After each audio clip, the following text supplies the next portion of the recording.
I have a story. We don't have the microphone plugged in. Where is my knitting from? Hi, welcome to Table 10, our knitting podcast. My name is Renee. I'm Rachel. And today we are going to talk about the first sweaters we ever made. Yeah, this is episode 2. You can make your own sweater too. You can. Actually, I encourage you to do it. And she will encourage you over and over and over if you want her to. I will. That's how long it took her to encourage me. I will. I am here for it. And then one day you're going to put that sweater on that you made and you're going to walk out into the world, the wild world, and feel like a wizard. Because you will be very proud of yourself. Yes. Yeah. You took 2 sticks and a piece of string and made yourself a sweater. A piece of a sheep. Yes, a part of an animal. Well, if you choose wool, like we did. I really hope you enjoy episode 1. I love episode 1. I do too. I think you did an excellent job. Thank you. Excellent job. We're back. With the microphone. So you look pretty. You look pretty. Thank you. She walked into my bathroom this morning while I was finishing getting ready, and I kept saying, "You look pretty. You look pretty. You look pretty. What is it?" It's makeup. She looks pretty without makeup, but we see each other very undone all the time. Yeah. Because we live really close and it's like hairs everywhere. It's just, can I come get an onion? It's always onions with me that I need to borrow. So when she walked in this morning, I'll podcast it up for you guys. Do it for the fans. I think this is like, we're in the dating stage with the podcast. Like, I'm going to wear makeup. I fix my hair. I won't poop in front of you. I can't wait to see a year from now what we look like, how we show up for you guys. It won't be like this. Do you care? Can we just come as we are? No. I want to do this a couple more times. You want to date? Well, I got to meet people like this. This video is how we made our first sweaters, but also in case you're slightly intrigued, mildly intrigued, largely intrigued to make your own sweater, here is what we did. I know that there are many different paths to get to one completed garment, but here's what we did, and I think it's awesome, and if you didn't choose your path yet, this is what I encourage you to do. Yeah. It was fun. I had fun. It was fun. If you say, I'm going to knit a sweater, it sounds intimidating to me. It does. It does. I knit at work sometimes on my break, and even my coworkers will be like, are you going to knit a sweater you can wear? Yes, I'm going to knit a sweater I can wear. That's another thing. People were They like, oh, you're doubters. knitting a sweater. I don't know what they imagined. What do you think they were imagining? I don't know. But when I showed people of like, oh, I knit this sweater, they were... Yeah, people will be Guffawed. like, oh my gosh, it does look like a sweater. I'm like, I'm sorry. She's not making it up. It looks like a sweater. Yeah. I don't know if they just think I'm thought like ugly. I don't know what they were imagining. I don't know. But we are wearing our first handmade first sweater. Hand knit sweater ever. It is the same pattern. Correct. Same tutorial. Yes. I am forever grateful to Florence Miller. Her YouTube channel is Handmade by Florence, I believe. And if I ever see her in person, I'm going to ask her if I can hug her because she started it. She did. She took the time to make a pattern, make it free, and then create a tutorial from beginning to end. Even with all of the like, would you like an advanced technique? She even timestamps it, which is so helpful. Incredible because I mean, it's going to take a long time. You're not doing this in one day. Yeah, it's incredible. It is A+ work. Florence, so, if you were seeing this, thank you. Thank you. Yeah. From the bottom of my knitty heart. Right? I do think that if it were not for that and Heather at our old local yarn store. She says old because it recently closed and we were really sad she about retired. That. I don't know if she technically retired, but she closed the yarn store. Yeah, she still has an online presence. But if it were not for those two women, we probably would not be knitters. Yeah. Honestly. Because I'm not showing up to a learn how to knit class. And can I say that is, well, yeah, I wasn't showing up to a class either. I would love to one day. Yeah. My current life schedule doesn't allow for it. No. So I need somebody to sit in bed with me at 9 p.m. once I've put my children to sleep and have time to sit and focus. Yes. And teach me. Yeah. And that's what Florence did for me. Mm-hmm. Whenever I had a few minutes or like a little chunk of time, I could pull up her video and do the next step. Yeah. Yeah. Mm-hmm. And that's what's cool about this community too. It I hope is. that we can encourage somebody It's so one day. cool. She doesn't know us from Boo, and she was like a really integral part of our process. Yeah. Yeah. So, do you want to talk about yours first? Sure. A lot of this, if you haven't seen episode 1, you should. Yeah. And if you want to only hear about the sweaters, you can click to Origin Story, which is a large chunk of episode 1. Mm-hmm. It's towards the end, but we will walk you through from not knitting to this sweater. Yeah. So a lot of the background is in episode 1. And so that we don't bore the people that did watch episode 1. The loyal subscribers. We'll try really hard not to tell that whole story again. Yes. So, I wanted to make a sweater. I hadn't knit anything. Immediately tells the story. No, I'm not going to tell the whole story. But they need to know I have not knit. I don't have a thing. So when I first walked into our local yarn store, she said she would recommend to choose a yarn that you love and go from there. Yeah. And I knew that I wanted to knit this pattern, so it needed to be worsted weight. I chose this yarn, which is so cozy. This is a beautiful yarn. It is. Juniper Moon Farm Cumulus, and it is cotton. And I went home, she said to gauge swatch. I gauge swatched a lot. I gauge swatched like this. I gauge swatched like this. I know this isn't big enough, but I could decide already that this wasn't the vibe. And look how new I was. Like, what is that?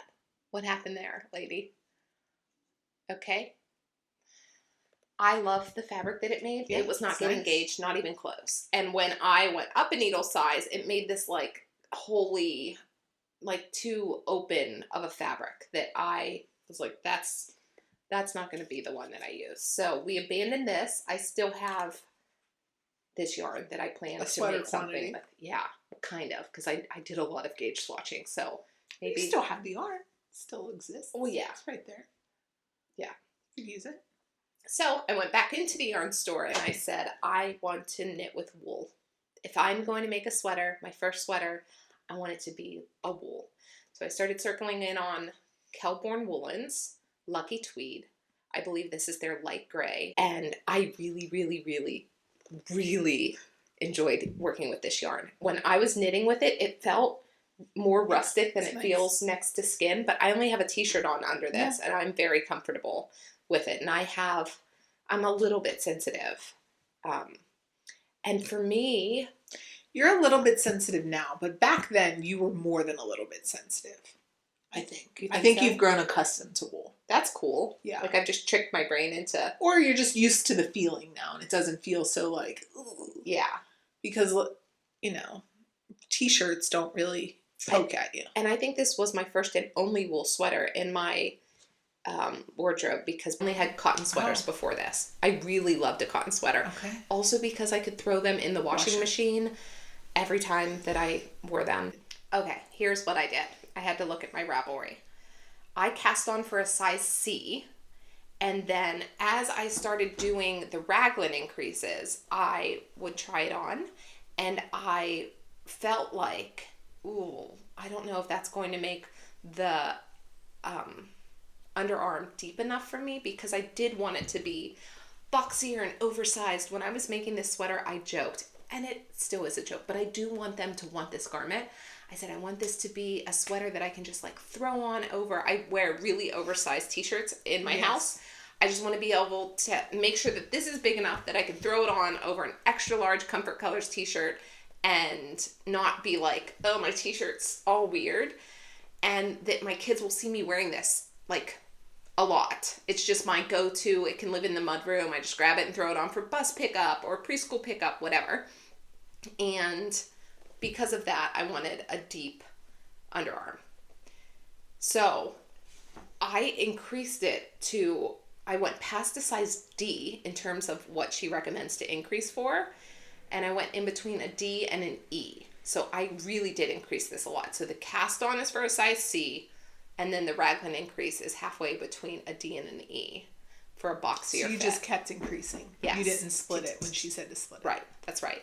And I actually said next time I won't do this because I think it would have been. It was too much. I think it would have been roomy enough. Yeah. Without. I think it looks cute though. I think it looks great. Yeah. And it fits it is exactly what I wanted, but if I remade this, I would probably have stopped it because my armpit is up here and then I have the sweater like that. Yeah. And you ended up having to buy more yarn, right? I did. Yeah. Yeah, because I increased it. So here is the Kelborn Woolens Lucky Tweed. And I love this sweater so much. I will never frog it. Mm-hmm. And then I finished it and blocked it in time to wear it to our family photos. I was so excited. And that is the first time I wore it out in public. I was like knitting under the pressure to get it done. And it got to be in family photos. And I was so happy. Now, when I blocked this, I did stretch the sleeves down a little bit. Because I was like, actually, I would like them a little bit longer. Like, I like them coming up to this bone. And when I did that, I didn't know to stabilize the neck of the sweater. So the neckline had stretched out. So I do have elastic in this neckline. I did the double folded neckline. I didn't do the purl bumps when I folded it down. And I did do the German short rows. Okay. So the double folded neckline kind of makes a tube, so I did thread elastic through there. I think I can kind of tell now, but I would not have paid attention to that had you not called my attention. Yeah. Yeah. So it just snugs that in. I think if I would have put the combs up on the neckline when I was stretching the sleeves, but I like kind of stretched the whole thing. Yeah. So that's my learning. So I knit this sweater using 5 skeins of Kelborn Woolens Lucky Tweed in the color light gray, and it came to a total of $114.95. I think that's good. In yarn. It's good. Yes, for what I would like to be an heirloom piece of clothing that my children fight over when I die one day. They will. I don't want them fighting, but I do want them to want this. I hope they're like, oh my gosh, that's the sweater that Mom was always wearing at bus pickup. I say that about my quilts. I tell my kids, I don't care who gets them, but you give these quilts to someone who wants them, because if you give them to the Goodwill, I'm gonna make sure you're cold forever. I'm going to take them. I'll take them before Am I dying first? Okay. If I die first, make sure that somebody knows they have to keep the sweaters and my quilts. I got you. But if you die first, I won't let them sell your stashes you can take of all stuff. that. Yeah, you can take all that stuff too. Oh, you should also take my books, like application, in my iPhone, because that's where I store my patterns. Oh, me too. Yeah. I thought you were gonna say take my Kindle so no one knows what's on it. I don't care about that. We You should take my books. My book app, Yeah, that's where I keep my patterns too. Where do you store your patterns at? Let us know in the comments. The book app actually does make me a little nervous. Why? Because where is it backed up? In the cloud? I don't know. Okay. How about yours? Okay. So I knit mine. Renee's was done. Hers was done, finished. I think she was knitting her second sweater when she beat me down. And have you like to knit your sweater yet? If you watched episode 1, you will know that I bought blue wool. So I was like, that's great. I'm gonna use this blue yarn. I brought it. It's Barocco Millstone Tweed. I still really like this. I really want to make something. It has these little rainbow flecks for you. This is very nice yarn. So I did cast this on for the sweater. Renee told me to size up. I didn't know what ease was. I didn't know. All I knew was if I knit this thing, I wanted to wear it. So I knit the biggest size because I don't care at all if my clothes are too big, but I do not want them too small. So I was like, biggest size sounds great. Cast on the biggest size. And you start at the neck. And it was so hard to see the stitches because this is a darker yarn. And I was just figuring out how to purl, let alone how to recognize a knit and a purl.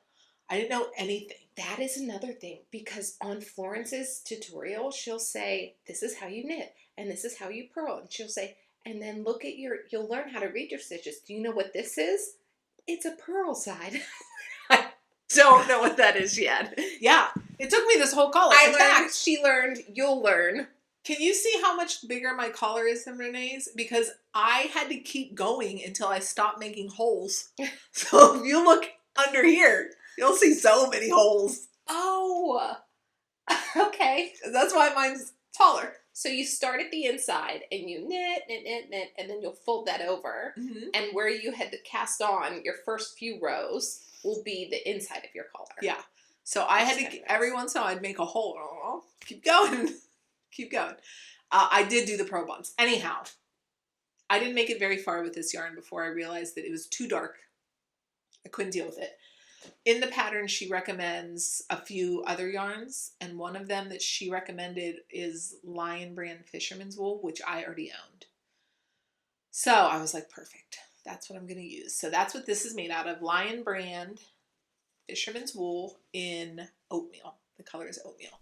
So I did do the double folded collar. I did do the pro bumps. I knit the biggest size. It is incredibly oversized. It's very comfortable. I don't care at all that it's oversized. I can wear it with leggings. I love it. It also has so many. I did the German short rows incorrectly. I probably did too. Because again, this is a real problem, I think, for me. That only I'm now learning through the podcast. It's like a reflection of yourself. Uh-huh. Once I think I know what's going on, I stop listening to the instructions. So she has you basically knitting back and forth, and you're increasing every other, or your German short rowing increasing every other round. But it's like, go this way and back. And now go this way and back. And I was like, why is this stitch marker here? I was like, I don't know what's going on in the back of this sweater. I mean, it's a sweater, so I'm sure it's fine. If you're listening to this and you have never knit a sweater, German short rows is a technique of shaping the back neckline so that when you hold your sweater up, the back of your sweater is taller than the front of your sweater, so that when you're wearing it, it naturally, the back should be higher. Yeah. And if not, if you don't have that shaping, your sweater wants to tend to pull back. It'll bunch up a little bit. Yeah. So. Yeah. And she gives you options to have those or to not have those. So we both chose to have those. Yes, and you I would could make recommend the decision. Yeah. Yeah. I would. It's incredibly useful knowledge, and it's such a good tutorial. You should just do it. So separate than Rachel, she figured out that she knew what she was doing and just did it. Oh, yeah. I rewound and kept watching every time. Rewound. Sorry. Oh yeah, I just go. I think I know, and Not me. I rewound make one right and make one left so many times. I would knit until my stitch marker, and then I would rewind on her video and be like, make one right, okay. And I messed that up a few times. And she has a little, what do you call this? She has a little thing she says to remind herself. I do. Yeah, I had to make one. People have different. What do you call those? There's a word for it. Yeah. She has a little thing she says to remember make one right. I do, and it works for me. Uh-huh. So mine is make one right. You enter through the back of the bar. You pick it up through the back. So I say back streets back. All right. So I know that if you come through the back, it's a right leaning increase. All right. Back I think streets it's good. back. All right. I sing that every time I make one right. Do you have to remember anything for left, or you just know right? I know that if I know right, it's not the Backstreet Boys. Right. Okay. What about you? I'll probably mess them up. Wait, you don't have a way that you remember it? Really? Uh-huh. Oh. I know for part like of this. right is from the back, and that seems wrong to me. So I'm like, it's not right, but I'll do it anyhow. And you remember that? Mm-hmm. Okay. Seems like you should go in from the front. to me, because you knit everything from the front. Yeah. But if you do that... I mean, I know. Right. But anyhow, that's how I remember it. Like, oh, not right. Get in there from the back. And then when was the first time that you wore your sweater out in public? I wore my sweater to my son's orchestra concert for Christmas. So I was under no imposed deadline. And I told you last time that I decided that I don't like to knit sleeve. Look how big it is. It's incredibly oversized. What size did you knit? The biggest size. It's the largest size. And the biggest size. And make any modifications? I think I knit it longer. Okay. I knit everything longer because I didn't take into account that blocking would change it. Do you know what I mean? So like everything was the length that I wanted it when I was done knitting it. And it grew a little bit. It grew kind of a lot of it. I wore it to my son's orchestra concert and it was so comfortable. Renee came. I probably said a dozen times, this is so comfortable. I'm not even hot. I'm not even cold. This is so comfortable. I was blown away. It is very temperature regulating. Yeah. When I wore this to family photos, our photos were in the morning and it was chilly. I was comfortable. Mm-hmm. And then as the day proceeded on, because we went out to eat with family and then we took the kids to a playground and it was starting to really warm up for Southwest Pennsylvania. And I kept thinking, wow, I thought I would have had to take this sweater off already. And I'm comfortable. Yeah. Yeah. Also, similar. Also, like Renee, this yarn softened after I blocked it. So as I was knitting it, I was like, I don't know. I mean, I'm going to keep doing it. In my mind, I was just doing it for the experience. Like when I messed up those short rows, I was like, keep going. I have holes all in the raglans. Just kept keep all of going. my mistakes in. Yeah, like me too. Just finish it. It'll be great, or it'll be something that we look back one day and compare my crazy good knitting skills to. And also, I kept my mistakes in because I didn't exactly know how to get them out. Right. Oh my gosh! gosh! Gonna keep going. I dropped a stitch and I called her. I'm like, I think I'm done. I don't know what to do. She had to send me a YouTube Oh, that's video. right. Yes. Yeah. I was like, I don't know what to do. I knew that she was comfortable with crochet because she crocheted for years before knitting. So I sent her a video of picking up stitches with a crochet hook once you drop it. Wait, is there other ways to do it? Yes, people do it with their knitting needles. I will do that. I will do that now if I drop it. But if I've dropped pearls and knits side by side, I pick up the crochet hook. Do you know that even when I pick up stitches like for a sock gusset, I use a crochet hook? I can see that. Uh-huh. Yeah. I can't wing it with it just flicks off the end of the needle. Like it's hard to pull. Yeah. Pull it Yeah. through. I think that's it for this sweater. I'm very happy with it. I love it. I do 10 it again. out of 10 recommend. I now try to convince people to do it. I've not successfully convinced anyone. It's a simple raglan style sweater. So you cast on at the neck, knit all the way down this until is raglan. Look how big. People might not know what a raglan is. It's like a baseball tee cut, where the sleeve comes from a point and splits down. And hold your sleeve up again. The increases are happening right here, and that is technically what makes it a raglan style. So this is just your line of increases where you're making your fabric wider for your arm, but also for the body at the same time. That's something I learned knitting too. There's all these different ways to construct drop shoulder, set in, saddle, raglan. Right? Yeah. Hey, if you have any roadblocks in making your first sweater or things that you're thinking about or have questions about, put them in the comments. Oh yeah, because that's Rachel's job and she is on it. I will enable you. I will help you. That's right. We might not read instructions, but we'll get it done. Okay. Thanks for joining us. You want to do the outro? No, I don't want to do the outro. I told Rachel, I said, hey, making a podcast, do you think that people would ever recognize us? If one person recognized us, I'd be like, it's worth it. She said, oh, I'm going to be so uncomfortable. I'll get over it. Rachel is so slow to warm to people. Okay. To everything. Here, have you not noticed? How long did it take me to knit a sweater? So if we have been shopping in public before, together, like at a grocery store, and I've seen aisles up like, oh, there's my friend, fill in the blank. I'm like, so we go this way? She said, are we walking towards them? What do you mean? Of course we're walking towards them and say hi. She said, I don't do that. What do you do? Really? Is that what you do? I'll pick up my phone and be like, hey, yeah, so get out of there. So that's how we're different. If you see us in public and you recognize us, say hi. However, I'll be so happy. She may be a little awkward, but she'll also be happy. I will, and I'll recover because we were raised in a restaurant. So I do have customer service skills. Like I have people skills. I can do it. I just don't wanna. People say that I could talk to a tree.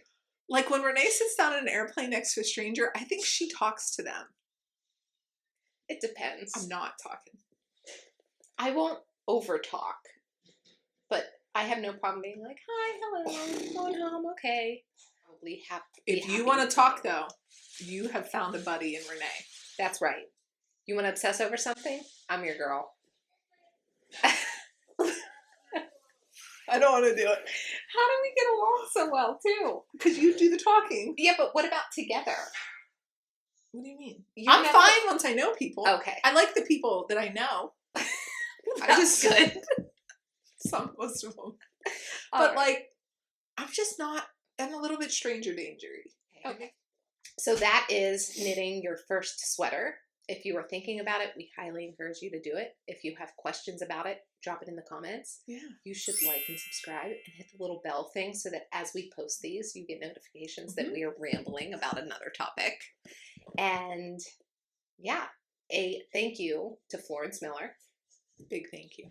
And a big thank you to Heather. I kid you not. I have to do a shout out. Yes! Is it me? No, it's you.